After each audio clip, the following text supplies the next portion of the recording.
So let's have a few videos talking about the employee privacy. Does it matter? Is it important? Are people actually considering or even thinking about it? Or are they still focused only on one area? Largely, yes, they are still focused only on one area. Welcome to my YouTube channel where you daily see new content on data privacy. And as I said, let's talk about the employee privacy today and maybe around 3-4 more days, focused on employees only. Why we are trying to focus on employees is because we want to manage privacy as a whole, not as a one-sided subject. It's an organizational issue where when you see the organization is more worried about protecting the customer's assets and now the customer's personal information than of anyone else. And I'm not saying it is deliberate, or I'm not saying they are not worried about it, but then it always happens the business gets more focused towards the revenue area, so the focus is more as of more towards customers.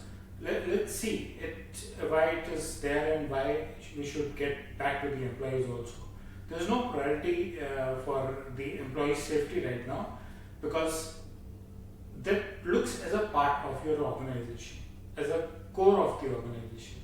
But the idea is that even if that is the core of the organization, even that core has personal information, as good as your customers. Your employees also have contact information. They would share with you their residence address, phone number, even family details. More importantly, they will also share with you sensitive information. PAN, Aadhaar, other IT documents like passports and all, they are again some form of PIIs, but then comes sensitive PII, the banking information. Employee wants salary, will share his banking information with you, right? A nice beautiful Excel sheet having his IFSC code and his amount of salary to be transferred and his account number, right? And that sheet gets emailed to the banker.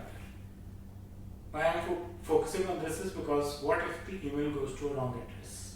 Then it's a breach of a PII, right? So when the concerned finance person is sending an employee salary sheet, he should be equally careful as he would be when he's doing a vendor payment transmission, right? Similarly, his education, you need to know. You won't hire him otherwise, right? His experience till date, again, you need to know. And what about his performance? That's also another important aspect of an employee working in any organization, about his performance as well. Organizations that use biometrics, very, very important. Fingerprints don't change. Passwords and OTPs can't. Fingerprints don't change. So if you are using biometrics, you need to be more careful than anything else. CCTV footage, it is proprietary of me whether I allow you or not. So if you keep CCTV footage in your organization, again, that's also to be very, very careful with. So what is the real risk of ignoring the employee privacy? The data breaches could happen from inside. How?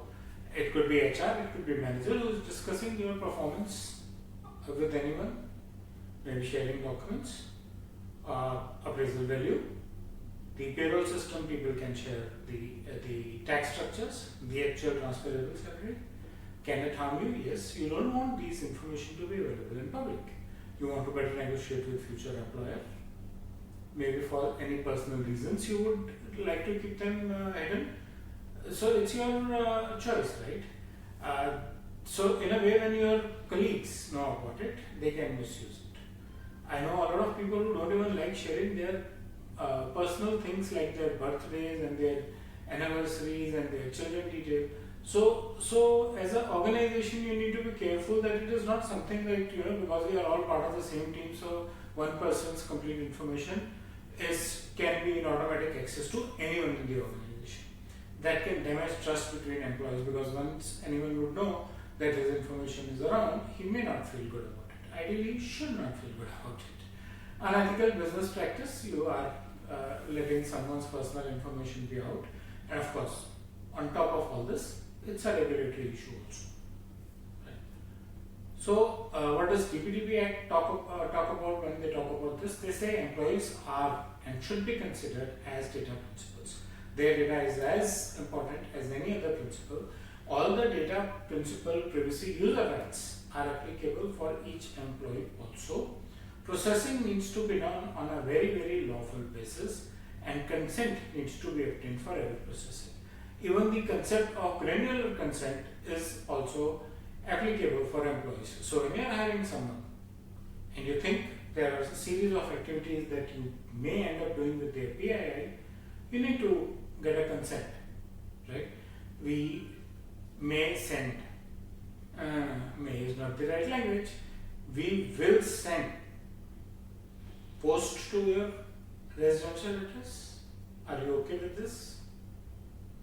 Address in any case he has to share because it's an employment requirement, right? We will send birthday gifts, we will send anniversary gifts.